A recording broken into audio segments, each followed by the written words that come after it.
Okay.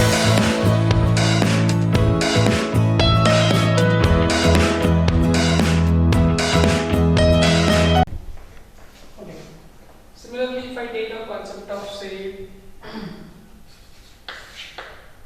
now square root, cube root. Okay.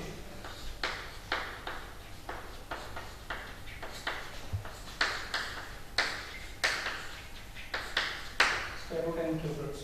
So there are shortcuts in square root and cube root provided if the number is in the form of perfect square or perfect cube.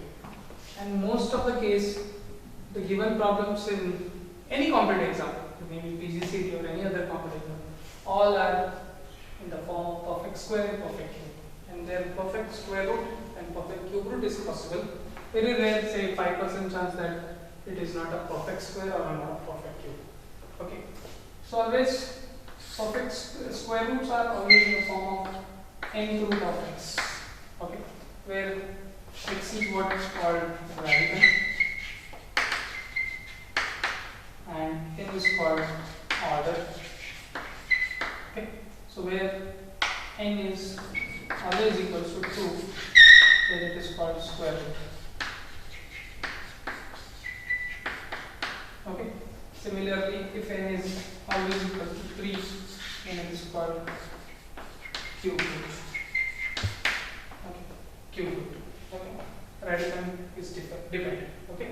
So basically, we should be with 1 square root till 20 squares, 1 cube to till say 10 cube. That will be easy to understand the square roots and cube roots. Okay. So provided some formulas will come basically. So some basic formulas like say general questions will come in examination related to square root and cube root.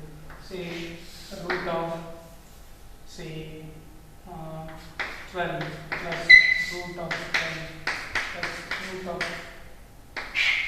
12 plus root of 12, so on. Okay. So such questions answers will be very easy. Take the radical 12, find out its factors. Take 12 factors such a way that the difference should be 1. So 4 and 3. 4 3 is how much? 12. What is 4 minus 3? 1. So in that, as it is plus, so the positive number you have to consider, or sorry, highest number you have to consider. Which is the highest number? 4. The answer will be 4. If I make it the question,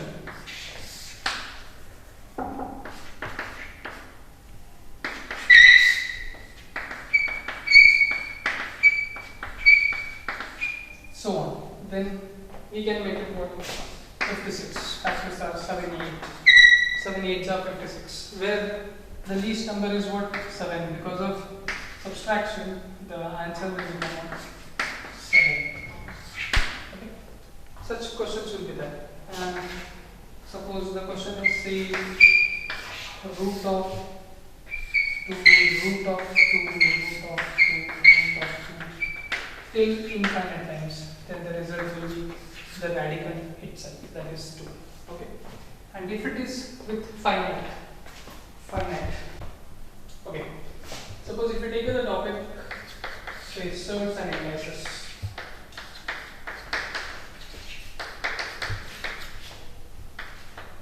So generally surds will be in the form of what? As I told you, nth root of x. Indices will be in the form of base raised to power. Okay. So it's exponent form generally. Suppose if you make a list of surds formulas. Okay. The generally basic surds are like say root x into root x will be what? X. Okay. And because here by default it will be a square root only. And if you take root x plus root x, you will be what? 2 root x. And suppose if you take root of x upon say root of y, will be what? Root of x by y, which can be further written as root x upon root y taking the denominator as rationalization, root y by root xy upon y is also a possibility to get the what? Root of x by y. Similarly, there are formulas based on surds, say nth root of x, then the root of mth root of n. Nth root of x can be written as m into nth root of x. Okay. And similarly, if you make it nth root of x raised to say m, then this can be written as nth root of x raised to b. This is also a possibility. Okay. Similarly, root of say AB can be written as root of A into root of B. Then similarly,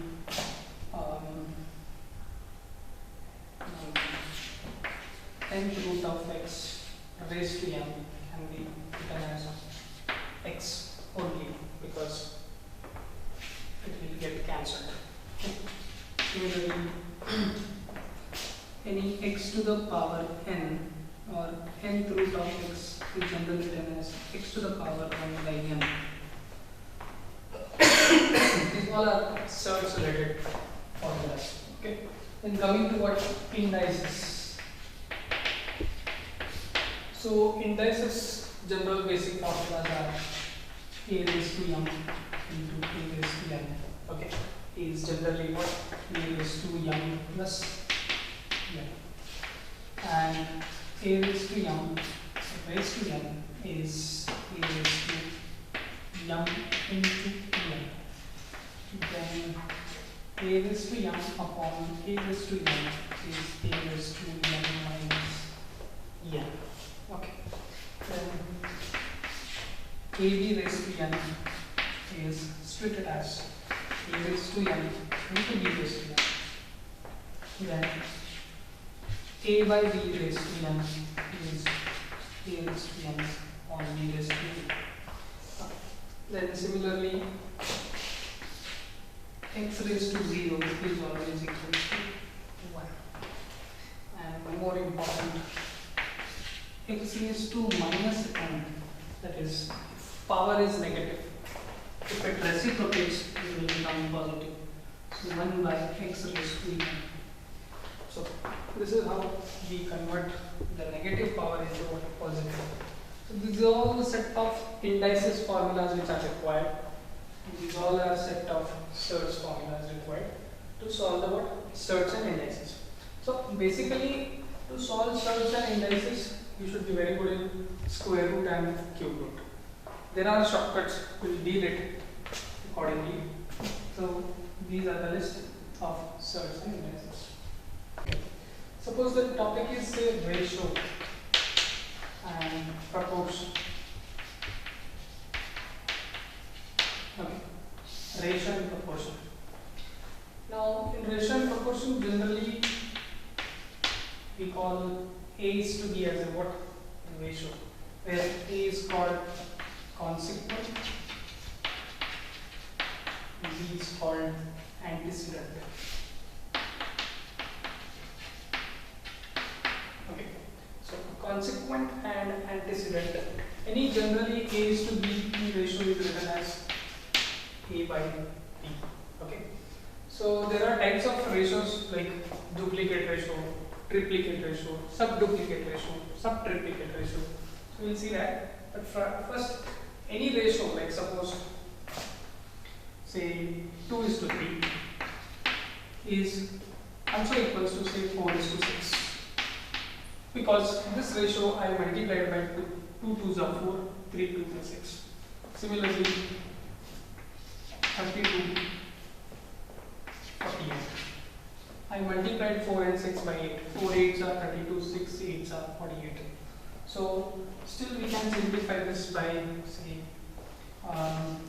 16 is to 24. Means I divided the 32 and 48 by 2. 32 by 2 is 16, 48 by 2 is 24. So the concept of ratio is multiply or divide by what?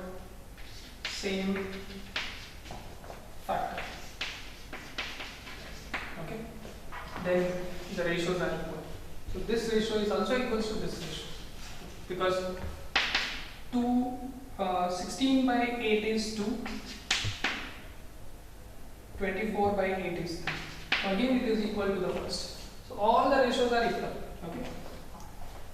Suppose if we take a fraction ratio, like say 2 is to 5 is to 3 by 7. So now this ratio can be simplified by taking the LCM. What is LCM? 7. So 7 is LCM, means 7 is multiplied over here and here multiplied over 1 because as the denominator is 7. 7 2s are 14, 5 7s are 35 and 3 as it is. So then ignoring the LCM, meaning 14 is to 35 is to 3. This ratio is equivalent to the given ratio 2 is to 5 is to 3 by 7. Okay. So this is how we simplify the ratios. Okay. Similarly, if I take 3 by 5 is to 7 by 8. These two fraction ratios can be also simplified by taking their LCM. 8 5s are 40, 5 8s are 8 5s are 24, 35. So 3 by 5 is to 7 by 8. The ratio is also equal to what? 24 is to 35 because we have to ignore the LCM. Okay, this is how we do it. Similarly, types if you come. First one, the duplicate ratio of A is to B is A square is to B square. If you come to subduplicate ratio of A is to B is root of A is to root of B. Similarly, if we come across triplicate ratio of A is to B is A cube is to B cube, and subtriplicate ratio of A is to B is cube root of A is to cube root of B. And if we can go ahead, one more is called inverse ratio of A is to B is 1 by A is to 1 by B, which can be also written as B is to A. By taking LCM, AB it will become B is multiplied over here, A is multiplied, ignoring the LCM, it will become what? B is to A. So these are the types of ratios. Okay. Similarly, we can see the types of proportions. First, we need to understand what is proportion. Proportion. What is proportion? A is to B, like if two ratios are equal, we can put them into a proportion. See, A is to B equals to C is to B. Like we have taken 2 is to 3 equals to 4 is to 6. Okay. This can be put it into a proportion. So this is a proportion C is to B, where A and B are called extremes,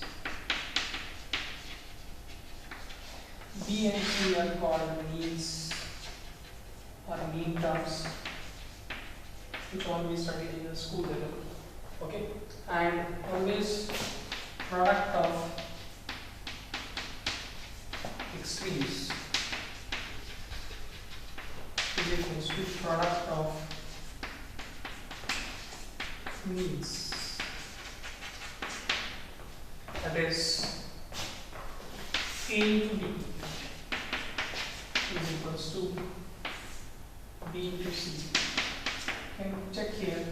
2 is to 3 proportional to 4 is to 6. So 2 6 are and 3 4 are is 12.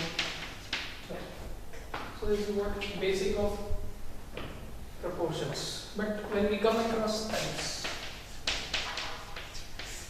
types of proportions,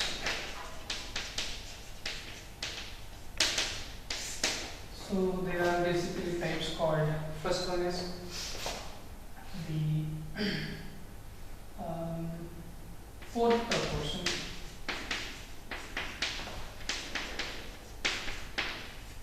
So in fourth proportion, A is to B proportion to C is to D. B is fourth proportion. Fourth proportion. And coming to the second type, that is third proportion. Third proportion. A is to B proportion to, you will find both the mean terms as same, but is B proportion to C. So C is called what? Third proportion. Third proportion. And coming to what? Third type, that is called mean proportion. The mean proportion of A is to B is equals to the root of AB. So square root of the product of the consequent and antecedent will give you the what? Mean terms, or mean proportion. Okay? These are the types of proportions. Based on that, the problems on ratios and proportions will be there. Suppose if we take the next topic called chain rule, that is also called unitary method.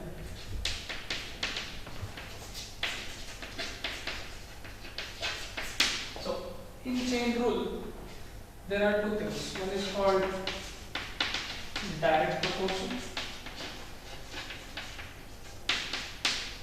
and another is called indirect proportion.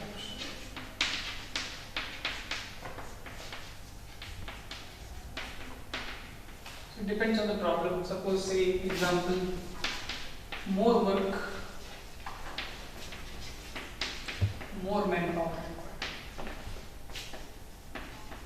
So whenever you have more work, you require more manpower. Similarly, example here, less work, less days to finish, or less work, or instead of say less days to take, then you require more work. So here it is indirect. More work, more days. Less work, less manpower, like you can take. So less days, whenever you have less days, you require more manpower. So such situations are of what? Direct proportion and indirect proportion. Suppose if it is direct proportion, in the given this case, okay, what we'll do it, we'll put the one of the thing in the given things. It's kind of a note, okay, given things, out of which one will be in extreme and other in mean or means. Okay. And if it is, say, related to indirect proportion, so the note what you have to take is both the given things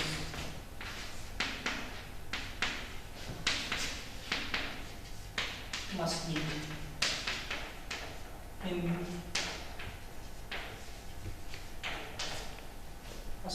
means. So the given things should be what? In the means. Because one finding things will be there, one given thing will be there. But here both the given things you have to put it into what? Means. But if it is direct, one is extreme, one is in mean. You can call it as, because this is in extreme, this is in means. Okay.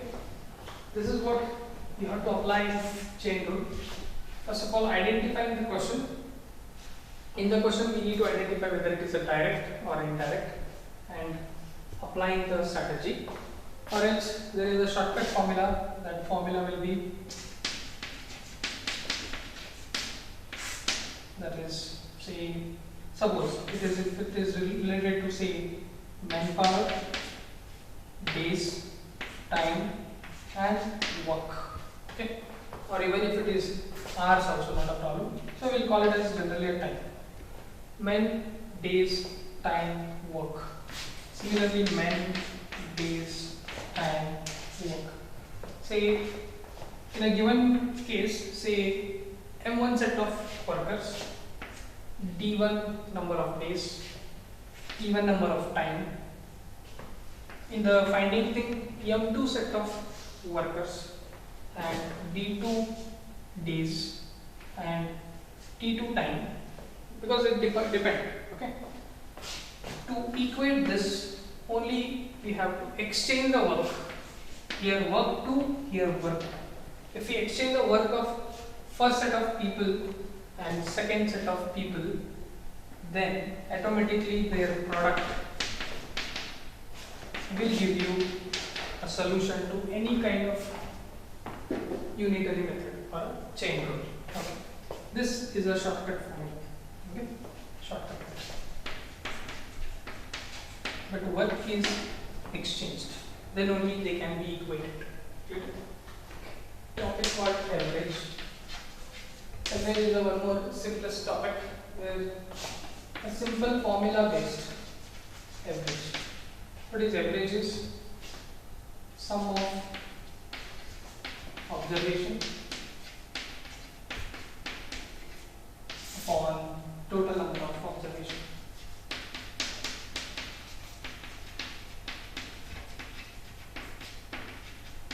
Will give a simple average, expectation, mean, we call it as average.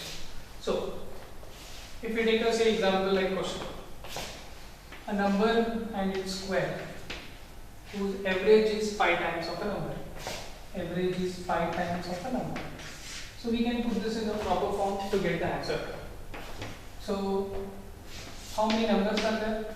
2. Which are those 2 numbers? The number and its square, whose summation is required, whose average is 5 times of the number. Now we need to find out what is the x. So such varieties of questions will be there. So answer will be first the number and its square, whose average means, of course there are 2 numbers, it means we divide it by 2, whose average is 5 times of the number, means we can represent it as 5x. So when we cross multiply, it will become what? 10x, x plus x square. So x goes this side, 9x it will become, because 10x minus x is 9x, equals to x square. So in x square 1x will go and here 1x will go. So x is equals to 9. And if you want, you can cross check that. So the number is x is how much? 9. What is its square? 81. What if we add and divide it by 2? So it will become 90 by 2, that is 45. And if you take 5 times of 9, it will be how much? 45. So such average related problems will be there. First, nothing out of this formula in average. So about the average topic.